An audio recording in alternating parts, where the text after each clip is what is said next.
신명기서 강해 8번째 시간을 갖겠습니다. 오늘 말씀의 제목은 만들어진 신 우상입니다. 우리가 계속 말씀을 통해 확인하고 있는 바와 같이 지금 모세는 이스라엘 제2세대 백성들에게 그의 조상들에게 들려주었던 그 말씀을 다시 해석해서 들려주고 있습니다. 물론 모세의 사역은 이 가나안 땅 입구까지 이스라엘 백성들을 인도하는 것이 그의 임무였습니다. 가나안 땅이 지척해 보임에도 불구하고 하나님이 그 땅으로 들어가는 것을 허락하지 아니했기에 모세의 사역은 이 요단강 앞에서 종결됩니다. 그러나 모세에게는 마지막 남은 사역이 있었습니다. 그 사역이 지금 2세대 이스라엘 백성들에게 언약을 새롭게 갱신하는 일이었습니다. 이 갱신은 다른 데 있지 않고 말씀을 다시 해석해서 명확한 하나님의 뜻을 전달하는 것이었습니다. 지금 그 갱신의 내용이 계속해서 신명기 3장과 4장에 걸쳐 자세하게 기술되어 있습니다. 자, 그런데 모세가 이 율법의 말씀을 재해석하면서 가장 먼저 이스라엘 백성에게 요청하는 바가 뭔가? 그것은 말씀을 가감하지 말라는 것입니다. 임의대로 더하거나 빼지 말라 이렇게 말씀합니다. 자, 우리 다 같이 본문 2절의 말씀을 보십니다. 내가 너희에게 명령하는 말을 너희는 가감하지 말고 내가 너희에게 내리는 너희 하나님 여호와의 명령을 지키라. 단 한마디의 말씀도 자의적으로 수용하거나 또는 배척하지 말라라고 말씀하십니다. 그러면서 무엇을 더하여 말씀하고 있는가 하면 본문 9절에 이렇게 기록되어 있습니다. 오직 너는 스스로 삼가며 네 마음을 힘써 지키라. 그리하여 네가 눈으로 본 그 일을 잊어버리지 말라.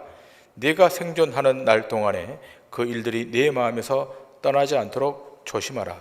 너는 그 일들을 네 아들들과 네 손자들에게 알게 하라.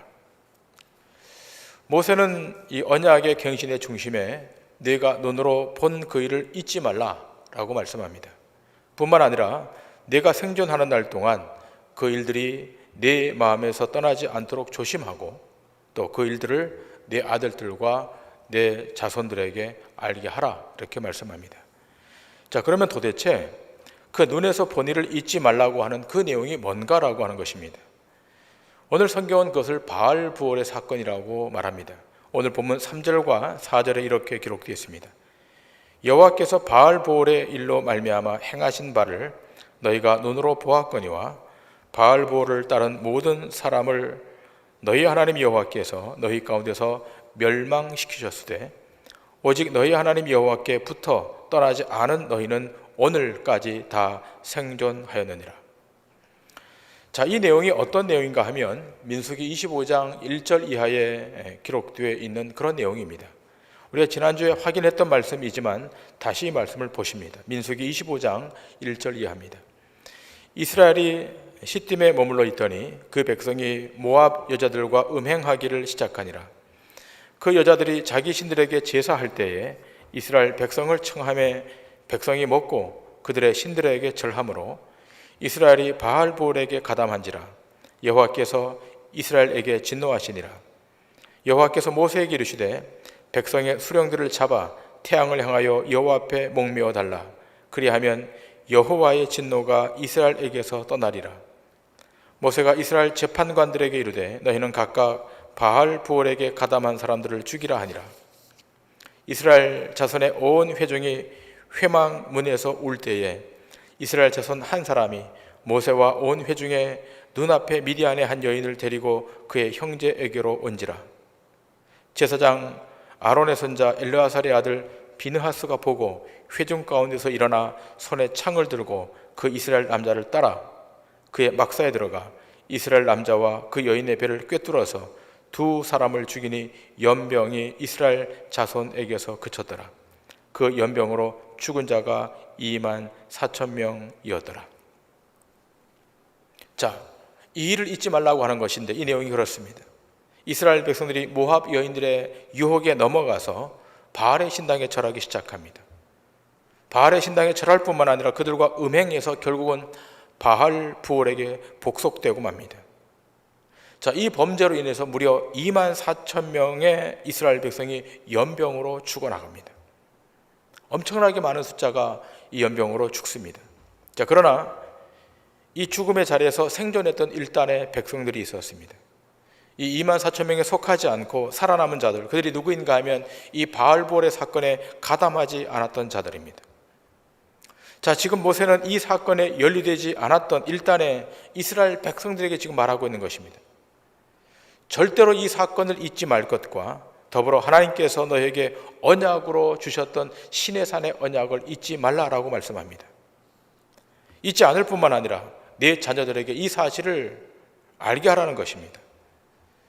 자, 그렇다면 여러분, 왜 모세가 2세대 이스라엘 백성들에게 이렇게 강권적으로 권고하고 있는가라고 하는 거예요. 여러분, 왜 이렇게 모세가 강력하게 제2세대 이스라엘 백성들에게 강한 메시지를 던지고 있는가? 그 이유는 그것입니다. 너희들이 섬기는 신이 누구인가를 명확히 규정하라는 것입니다. 경배의 대상이 누구인가를 명확히 하라는 것입니다. 여러분, 이스라엘 백성들이 섬기는 신이 누굽니까? 여러분, 이 질문은 이스라엘 백성에게만 도전하고 있는 질문이 아니라 오늘 이 아침 예배하고 있는 우리에게도 동일하게 던지는 질문입니다. 우리가 지금 예배하고 있는, 경배하고 있는 그 신은 어떤 신입니까? 우리 어떤 신 앞에 와서 지금 하나님 앞에 예배하고 있는 것입니까? 기독교 신앙의 신, 우리가 예배하는, 우리가 섬기는 그 신은 죽은 신이 아니라 살아있는 신, 리빙 갓, 살아있는 신 앞에 와서 우리는 예배하고 있는 것입니다. 죽은 신, 만들어진 신이 아니라는 것입니다. 오늘 본문의 모세는 다시 이 말씀을 꺼냅니다. 본문 15절 이하에 이렇게 기록되어 있습니다. 여호와께서 호렙산 불길 중에서 너에게 말씀하시던 날에 너희가 어떤 형상도 보지 못하였은즉 너희는 깊이 삼가라. 그리하여 스스로 부패하여 자기를 위해 어떤 형상으로든지 우상을 새겨 만들지 말라. 남자의 형상이든지 여자의 형상이든지 땅 위에 있는 어떤 짐승의 형상이든지 하늘을 나는 날개를 가진 어떤 새의 형상이든지 땅 위에 기는 어떤 곤충의 형상이든지 땅 아래 물속에 있는 어떤 어족의 형상이든지 만들지 말라. 또 그리하여 네가 하늘을 향하여 눈을 들어 해와 달과 별들, 하늘 위의 모든 천체, 곧 너희의 하나님 여호와께서 천하 만민을 위하여 배정하신 것을 보고 미혹하여 그것에 경배하며 섬기지 말라. 모세의 메시지는 단순하고 명확합니다. 우상을 숭배하지 말라는 겁니다. 우상을 숭배하지 말라. 우리는 이런 말씀을 대할 때 나는 우상을 만들어 섬기지 않는다라고 말합니다. 절에 다니는 사람이나 성당에 다니는 캐톨릭 신자나 또 미신을 취하는 사람들이나 우상을 섬기고 우상을 만들지 교회 출석하는 나는 그렇지 않다라고 생각합니다. 나는 오늘 이 하나님의 말씀을 철저하게 지키고 산다라고 자부합니다. 여러분, 정말 그 대답이 맞는 말입니까? 다시 15절의 말씀을 보십시다. 여호와께서 호렙산 불길 중에서 너희에게 말씀하시던 날에 너희가 어떤 형상도 보지 못하였은즉 너희는 깊이 삼가라. 자, 지금 이 신명 기자가 말합니다. 호렙산에서 하나님이 나타나셨는데 그 하나님이 나타나셨을 때 어떤 형상으로도 나타나지 아니했다는 겁니다. 그리고 너희는 어떤 형상으로도 보지 못했다는 것입니다. 구름과 연기와 큰 나팔이 진동해서 땅이 흔들렸지만 하나님의 어떤 형상도 보지 못했다는 겁니다. 하나님의 이미지를 보지 못했다는 거예요. 여기서 무엇을 우리에게 시사하는 겁니까? 하나님의 형상으로, 이미지로 자신을 나타내지 않는다는 겁니다. 다만 하나님은 말씀으로만 말씀하셨다는 것입니다. 중요한 내용을 담고 있는 겁니다. 우리가 믿는 하나님은 형상화시킬 수 있는 하나님이 아니라는 것입니다. 이미지화시킬 수 있는 하나님이 아니라는 것입니다. 반대로 세상은 자기가 믿는 신을 이미지화시키고 싶어합니다. 형상화시키고 싶어합니다. 그러나 우리가 믿는 하나님은 이미지화, 형상화될 수 없다는 겁니다. 그러면서 너희는 깊이 삼가라라고 말합니다. 무슨 뜻입니까? 우상을 만들거나 그 만들어진 신을 섬기지 말라는 겁니다. 하나님을 섬긴다 하면서 어떤 형상을 만들어 섬기는 행위를 하지 말라는 것입니다. 오늘 본문 16절 이하에 나오는 사람의 형상이나 땅의 짐승의 형상이나 하늘 나는 새의 형상이나 땅 위의 곤충이나 땅 아래 물속의 어족의 형상이나 하늘의 일월 성신의 어떤 형상도 만들지 말고 그 앞에 절하지 말라는 겁니다. 여러분, 사람들은 자기 필요에 따라 우상을 만들어냅니다만 너희는 만들지 말라는 것입니다. 오늘 성경은 그 우상을 정의할 때 이렇게 서술을 달고 있습니다. 자, 오늘 본문 16절입니다. 자기를 위해 어떤 형상대로든지 우상을 새겨 만들지 말라. 자기를 위해. 자, 이 모세의 강조점이 어디 있습니까? 자기를 위해 자기 신을 만들어내지 말라는 것입니다. 그러니까 이 말씀을 통해 우리는 신이란 뭔가를 정의받게 되는 거예요. 여러분, 신이란 만들어서는 되는 것이 신이 아니에요. 신을 만든다? 이미 그렇게 되면 그것은 신의 능력과 지위를 상실한 겁니다. 더불어 신은 피조물이 경배받거나 숭배받는 것이 아니라 그 피조물을 만드신 창조주만 경배받아야 함을 알아야 되는 것입니다. 여기에서 모세의 메시지는 물러섬이 없습니다. 신을 만들어 내 자신을 경배하도록, 내 자신을 숭배하도록 하지 말라는 겁니다. 그 신이 자기를 위한 것이라면 그것이 바로 우상이라고 규정하고 있습니다. 여러분, 우리가 다음에 보겠습니다만 신명기 5장에 10계명이 나옵니다. 그 10계명 안에 둘째 계명이 무엇입니까? 자기를 위하여 새긴 우상을 만들지 말라고 하는 것입니다. 자, 이 10계명을 이스라엘 백성들에게 신탁으로 주기 전에 이렇게 우상 숭배에 대해서 상세하게 말씀하시는 이유는 인간이 얼마나 우상 숭배에 쉽게 빠질 수 있는가를 우리에게 알려주는 것입니다. 이미 이스라엘 백성들은 그 1세대 백성들이 이렇게 우상 숭배에 쉽게 빠져들었던 그 사건을 이들은 알고 있습니다. 출애굽기 32장 1절 이하에 이렇게 기록되어 있습니다. 백성이 모세가 산에서 내려오미 더딤을 보고 모여 백성이 아론에게 이르러 말하되 일어나라, 우리를 위하여 우리를 인도할 신을 만들라. 이 모세 곧 우리를 애굽 땅에서 인도하여 낸 사람은 어찌 되었는지 알지 못함이니라. 아론이 그들에게 이르되 너희 아내와 자녀의 귀에서 금고리를 빼어 내게로 가져오라. 모든 백성이 그 귀에서 금고리를 빼어 아론에게로 가져가매 아론이 그들의 손에서 금고리를 받아 부어서 조각 칼로 새겨 송아지 형상을 만드니 그들이 말하되 이스라엘아, 이는 너희를 애굽 땅에서 인도하여 낸 너희의 신이로다 하는지라.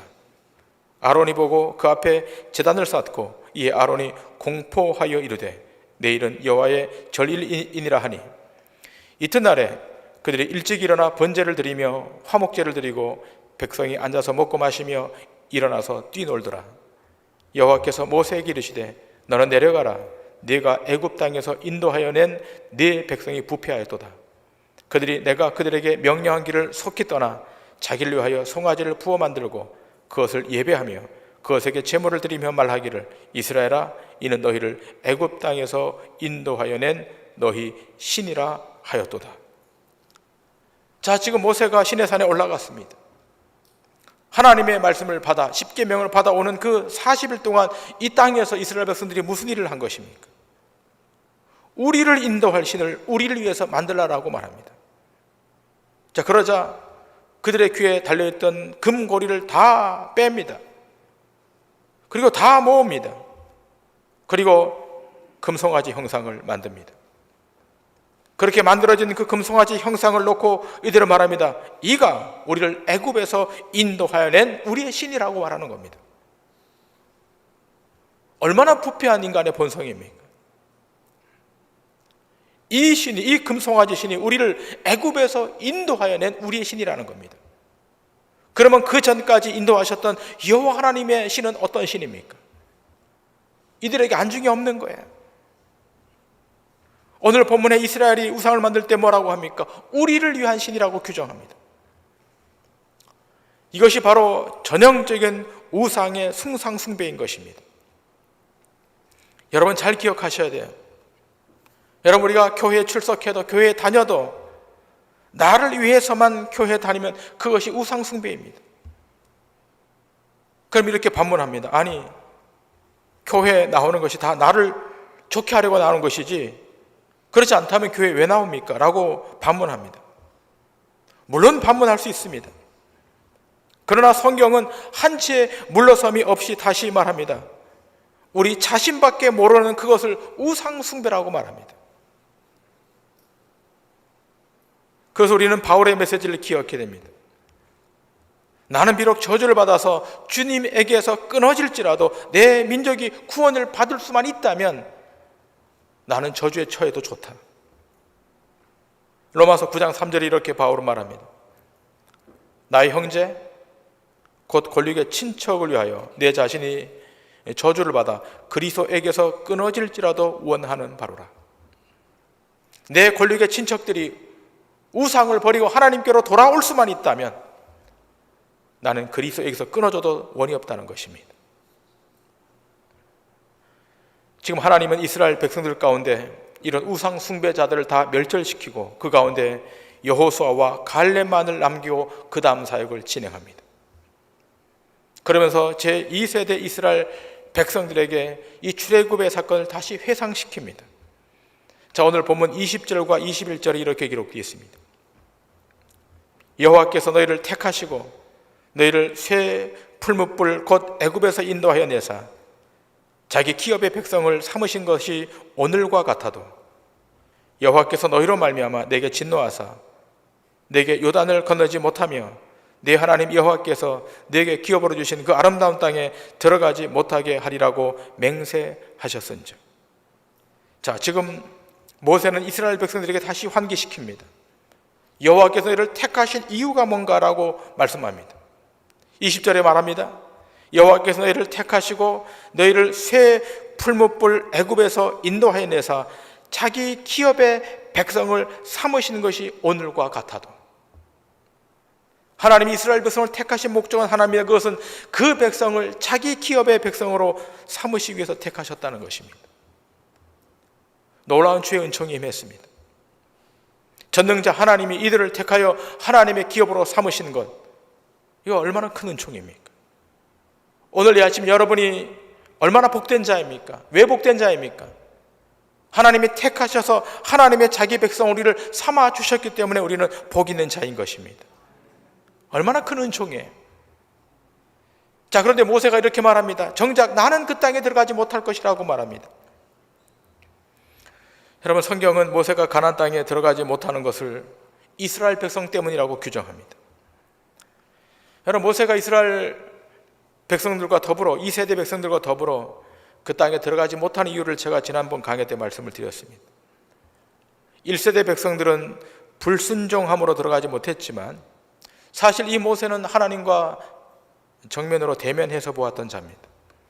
또 성경은 모세를 지면에서 가장 온유한 자라고 규정합니다. 자, 그런데 여러분, 단 한 번의 불순종으로 약속의 땅에 들어가지 못하게 됩니다. 이 사건에 대해서 성경은 3번씩이나 기록을 하고 있습니다. 자, 여기서 우리는 무엇을 알게 되는 겁니까? 단 한 번 불순종했는데 그 가나안 땅에 들어가지 못하게 됐다고 하는 것은, 하나님 앞에서의 불순종이라고 하는 것은 하나님의 하나님 되심, 하나님의 신 되심을 부인하는 것이기 때문에 그렇습니다. 하나님이 어떤 분이신가를 알게 함으로 그들이 가나안 땅에 들어가더라도 우상을 섬기지 못하게 하기 위함인 것입니다. 자, 오늘 본문 22절 이하에 이렇게 기록되어 있습니다. 나는 이 땅에서 죽고 요단을 건너지 못하려니와 너희는 건너가서 그 아름다운 땅을 얻으리니 너희는 스스로 삼가 너희 하나님 여호와께서 너희와 세우신 언약을 잊지 말고 네 하나님 여호와께서 금하신 어떤 형상의 우상도 조각하지 말라. 네 하나님 여호와는 소멸하는 불이시오 질투하시는 하나님이시니라. 자, 나는 이 땅에서 죽게 되겠지만 너희는 요단에 건너가서 아름다운 땅을 취할 것이다.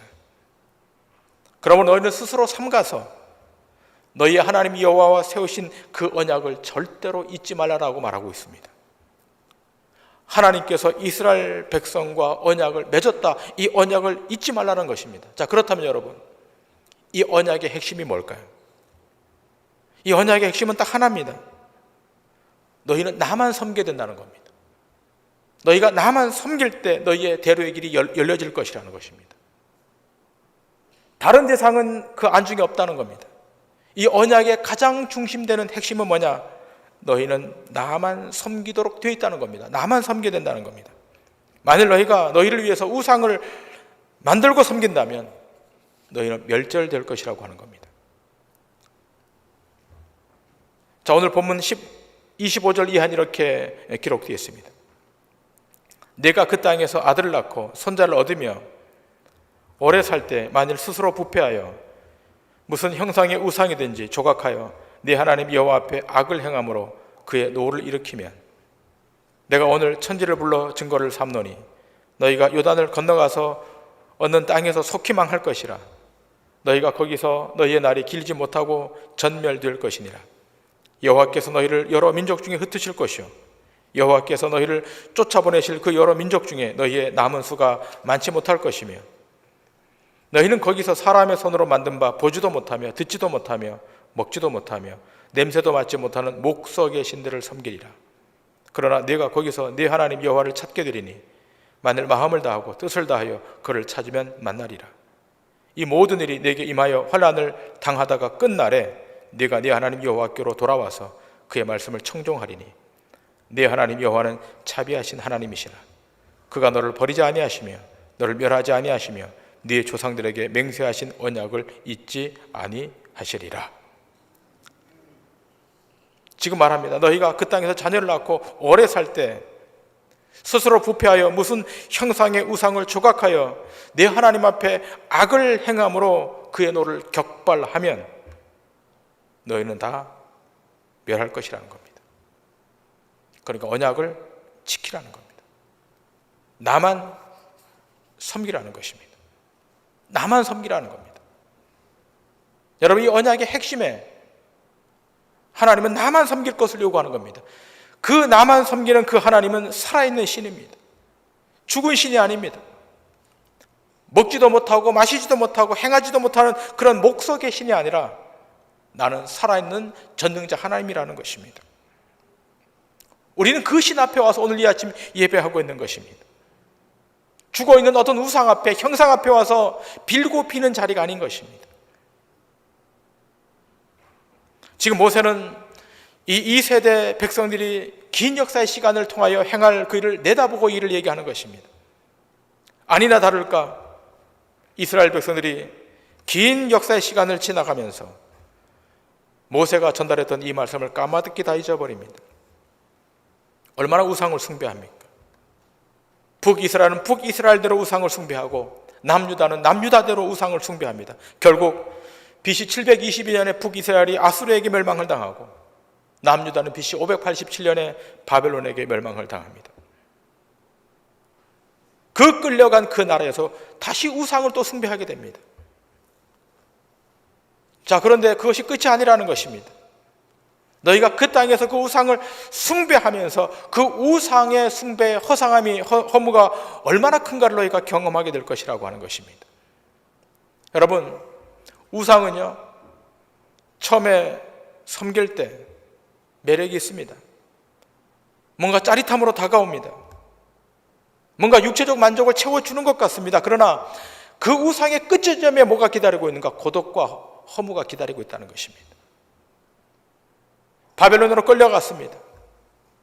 바벨론의 우상을 섬깁니다. 그러나 바벨론이 멸망당함으로 말미암아 그 우상의 신들도 다 깨어집니다. 그리고 이스라엘 백성들이 다시 자기 조국으로 돌아옵니다. 돌아오면서 이렇게 말합니다. 오늘 보면 31절에 이렇게 말합니다. 네 하나님 여호와는 자비하신 하나님이시라. 그가 너를 버리지 아니하시며 너를 멸하지 아니하시며 네 조상들에게 맹세하신 언약을 잊지 아니하시리라. 하나님 다시 자비를 베풀어 주신다는 것입니다. 그럼에도 이 은총과 자비를 무시하고 우리를 위한, 나만을 위한 우상을 섬긴다면 멸절된다는 것입니다. 여러분, 이 우상 숭배는 구약에서만 행해지는 것이 아니라 다시 이것은 신약으로 연결됩니다. 우리 앞에 있는 이 우상이 어떤 우상인가에 대해서 오늘 바울은 골로새 교회에 편지하면서 이렇게 말하고 있습니다. 골로새 3장 5절에 그 우상이 무엇인가를 이렇게 기술합니다. 그러므로 땅에 있는 지체를 죽이라. 곧 음란과 부정과 사욕과 악한 정욕과 탐심이니 탐심은 우상 숭배니라. 여러분, 보이는 형상만 우상이 아니라는 거예요. 구약시대는 보이는 형상이 우상이었습니다. 만들어진 신이 우상이었습니다. 그러나 21세기를 살고 있는 우리는 보이지 않더라도, 손에 잡을 수 없더라도, 그러나 보이지 않지만 우상이 존재한다는 것입니다. 그 우상이 어떤 우상입니까? 탐심입니다. 탐심이 무엇입니까? 위의 것, 거룩한 것에 대한 인지는 다 무너져 내리고 땅의 것만을 집착하는 것을 탐심이라고 그러고 그것을 우상이라고 규정합니다. 여러분, 그런 까닭에 우리는 날마다 하나님 앞에 와서 물어야 됩니다. 이 땅에 발을 딛고 살아가면서 우리는 무엇을 위하여 지금 살아가고 있는가? 뭔가를 지금 하고 있는데 거기서 하나님의 의도, 하나님의 의지, 하나님의 뜻은 다 배제된 채 나만을 위해서 살아가고 있다면 그것이 우상 숭배라고 성경은 도전하고 있습니다. 제가 며칠 전 어느 교회에서 만들어낸 인터넷 신문을 보았습니다. 칼라로 잘 만들었어요. 그 신문에는 또 담임 목사님의 설교 내용도 요약해서 잘 실려져 있었습니다. 근데 그 제목이 뭔가 하면 교회 생활 잘 하려면이라고 하는 제목이었습니다. 그 안에 어떤 예화가 기록되어 있는가? 록펠러의 스토리가 기록되어 있습니다. 여러분, 록펠러를 잘 아시지 않습니까? 그러면서 그 내용이 그런 겁니다. 11조 잘하고 예배당 오면 매일 앞자리에 앉고 목사님 잘 섬기고 그런 결론입니다. 그래서 하나님이 주시는 복을 받고 그 부자가 되어서 좋은 일 많이 하며 살라라고 하는 그런 메시지였습니다.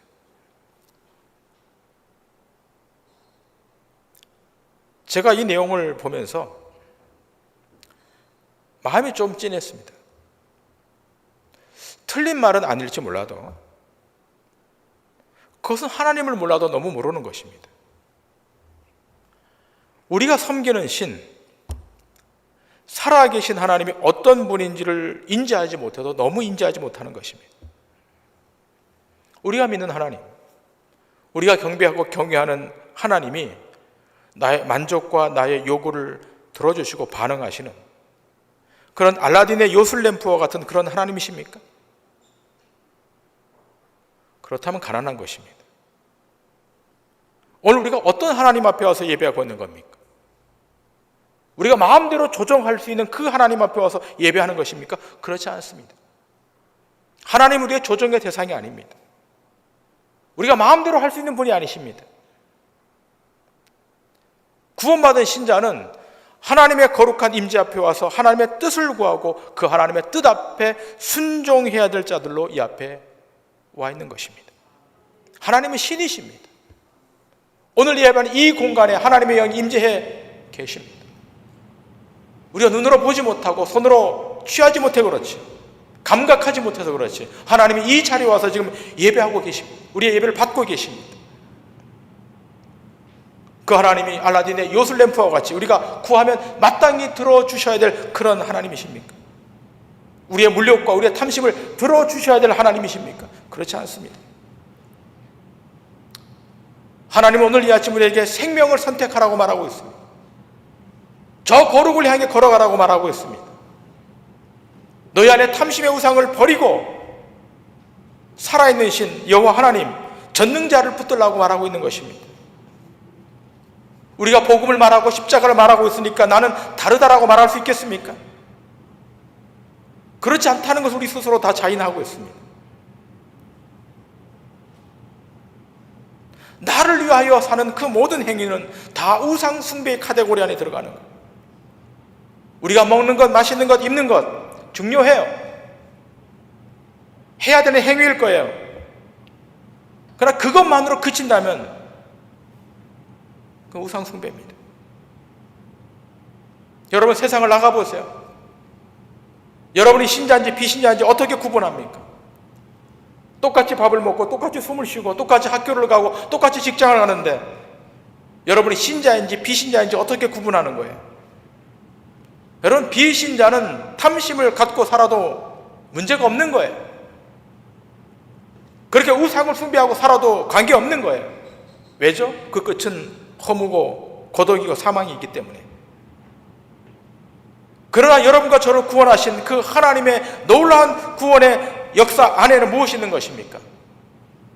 그것이 종결이 아니라 그걸 넘어있는 생명을 택하고 그거 넘어있는 거룩을 쫓으라고 우리를 여기까지 불러주신 것입니다. 하나님의 자기 백성으로 삼아주신 거예요. 그래서 하나님은 어떻게 말하는 것입니까? 오늘 본문 29절에 그러나 내가 거기서 내 하나님 여호와를 찾게 되리니 만일 마음을 다하고 뜻을 다하여 그를 찾으면 만나리라. 하나님은 그냥 찾아지지 않아요.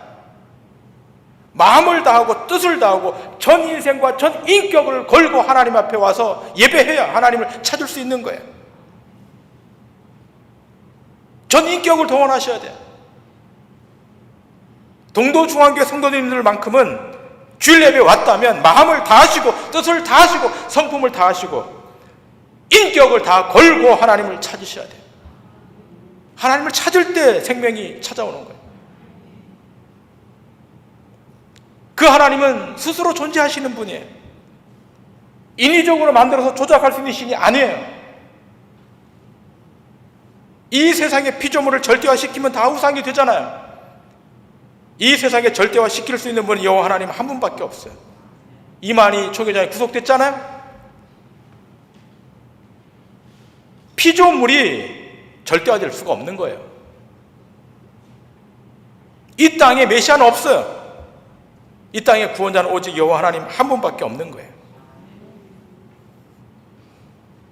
기독교인의 자존심이 거기 있는 거예요.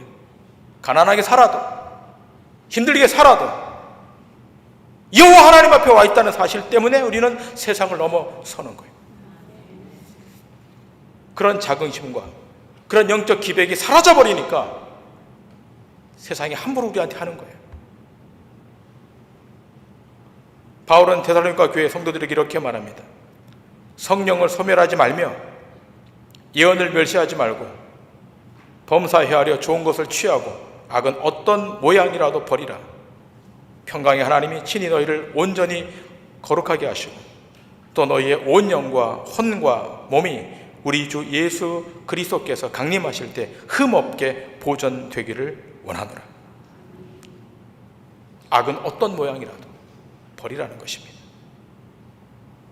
행여 우리의 삶에 내가 만든 우상, 난 이거 절대로 포기 못해, 난 절대로 손에서 못 놔라고 하는 그 우상이 있다면 이제 손에서 놓으셔야 돼요. 우리가 절대로 놓지 못할 분은 하나님 한 분밖에 없어요.